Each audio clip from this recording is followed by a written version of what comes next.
to ask the question. I remember when we were celebrating our independence, somebody on Twitter asked the question, 32 years later, do we have freedom and independence of the LGBTQI community? And I thought that was a fair question. So I want to just start off by talking a little bit about what are the hallmarks, if you'd like, of an inclusive governance structure. And the first thing that obviously comes to me is the fact that we now have an independent country and we have a supreme constitution. So when you talk about inclusive governance, I'm imagining that an inclusive constitution, a supreme constitution should be inclusive. That's one. The second, at least in my view, is that you have that constitution and then you must have your institutional arrangements in place. The first one of those institutional arrangements is the people. If you look at Article 1, Sub 2 of the Constitution, it talks about the power vests in the people. And the power means they are the sovereigns and that they basically decide through the democratic institutions of state how to govern. So when you're talking about inclusive governance, you want to go to your constitution and say, what does it say about the people's power? Firstly, what is the status of the constitution? You know, when you talk about the status of the constitution, you talk about it because typically in a parliamentary setup, where the parliament is supreme, you know, the dynamics are very different. But where you have a supreme constitution, that is your guiding post. So it's important to understand that it's supreme, and then secondly, that the power vests with the people. And thirdly, and very importantly, is your principle of separation of powers. So you want to make sure that your institutions, your governance organs, you know, the legislature, the executive, and the judiciary have a very clear contour of separation of powers. And what does that really mean? Not only does it mean, because when you have a supreme constitution, typically you always go back to the constitution to guide you on what should happen. So, you know, typically in various parts of the constitution, there's Article 78 specifically focuses on the court system and the judiciary, and also what is expected of the executive, and I'll come back to that in a minute. And then, of course, is your legislature, which also under Article 45. And when I was looking at that this morning, I thought, you know, Article 45 is actually quite profound, because under Article 45 of the Namibian Constitution, what is expected of the legislature is that they are representatives of all people. I would imagine that that means that when we are in the National Assembly, actually, we are representatives of the people regardless of what our political affiliations are, what our views are on particular issues, particularly as individual members or individual lawmakers. So it's important for us to understand that when we are almost stripped from everything that we are when we enter the legislative chamber, because that space is placing an obligation on us to be representatives of all people. One, secondly, to do everything that we do in accordance with the objectives of the Namibian Constitution, and then of course to look at public interest, and then our own conscience. And your own conscience is important because it is your moral compass, it is your ethical baseline, if you like, and it provides you with the kind of guidance that you need when you need to make decisions about key issues. So it's important that we understand the legislature in that sense. Then we need to understand judicial independence. Judiciary has a very, very important role it plays. If you look at Article 25 of the Namibian Constitution, almost invariably, what it is asked to do is to sometimes actually say that the legislature, when it passed a particular law, may not have thought about all the objectives and all the particular public interest that is at play. So the judiciary is given that mandate to review legislation, to interpret legislation, and to interpret legislation in such a way that it achieves the purpose for which that particular law was made, but that it remains consistent with the values and aspirations of the Namibian Constitution. So it's important for us to understand the relationship between the various organs of state. They are mutually reinforcing, in my view, but also they are also quite complementary and supportive of each other. One hopes that either one would not do something that is so extreme that the other would have fallen short of complying with what the Namibian Constitution expects of us. So, as far as I can see, when you talk about an inclusive government, that's the one part that is extremely important, the constitutional paradigm around it. Then the second, particularly in the Namibian context, is the Namibian House. And I have revisited the philosophy and the thinking behind the Namibian House just last week when I was, I was participating in a panel on critical, situation critical, where the question was asked, is it critical for us at this juncture in our societal makeup as Namibians to think about the Namibian House? And my answer was yes. My answer was yes for two reasons. One, every 5 years when you have an election, it gives the electorate an opportunity to assess the performance of the governing party, but also to assess the performance of other existing political parties and also existing institutions, such as what is the role of civil society. You can just imagine, typically at the end of a 5-year cycle, civil society organizations, student movements, people's movements, are all gearing towards thinking about, should we convert ourselves in a political party so that we can fight the fights that we're having on the streets in a different kind of platform. So there's so much happening in that 5-year cycle.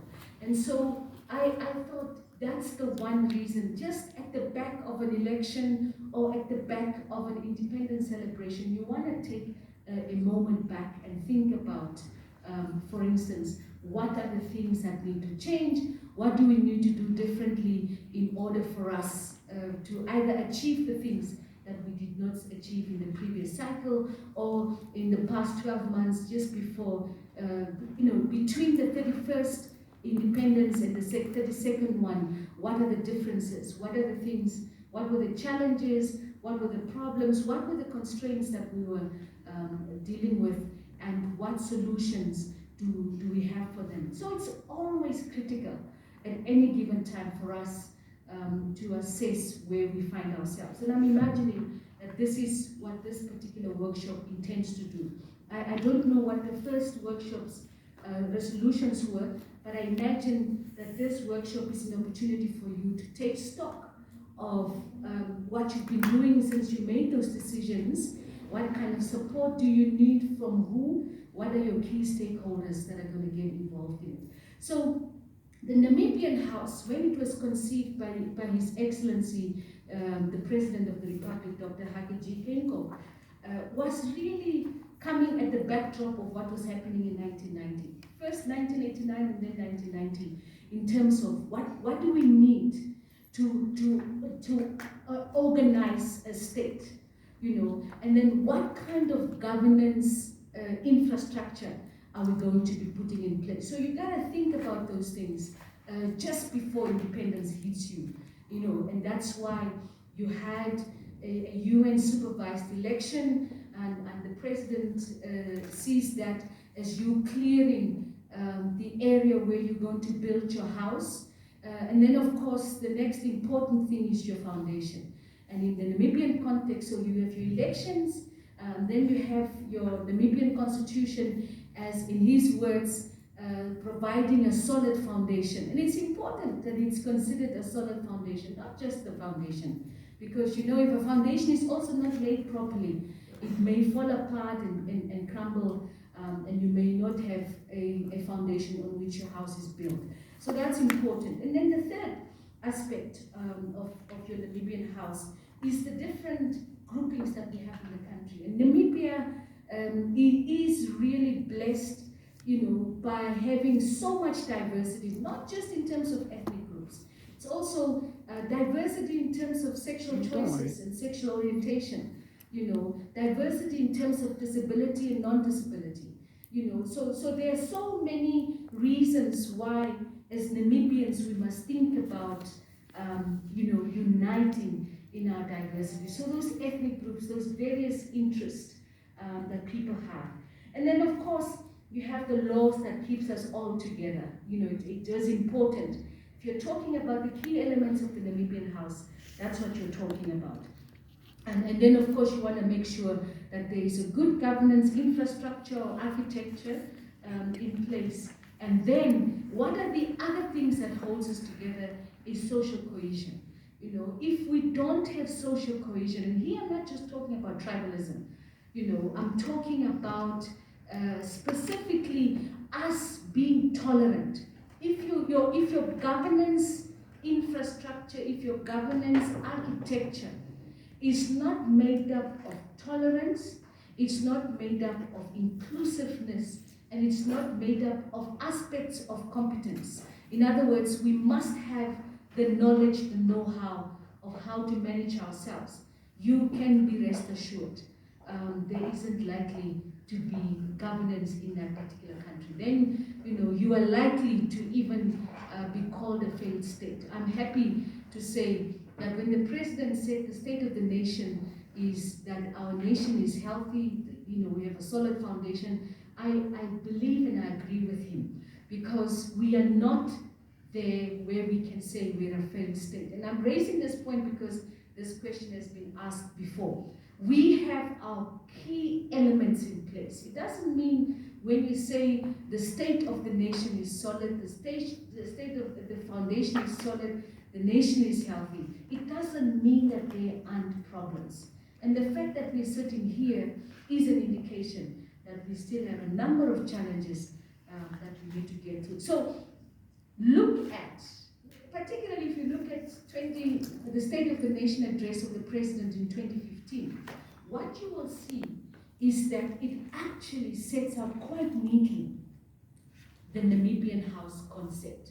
And one of the things that struck me, and I want to leave that with you, is the fact that it says all.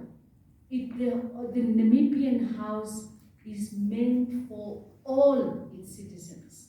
It doesn't say some, it doesn't say there is no preconditions to participate in the fruits of the Namibian house. And I think we need to understand that, to understand why. It has taken me a long while, but I must concede the point.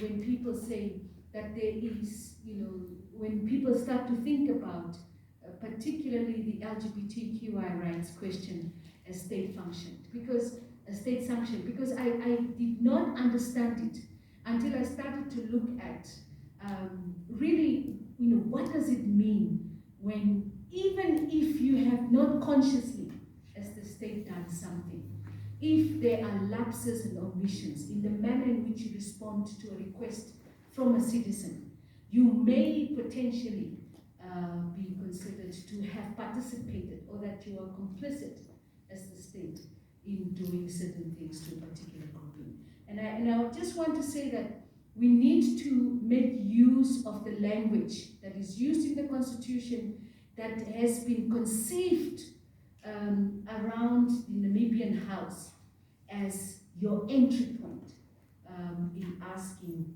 for what you are otherwise entitled to. So why inclusive governance then?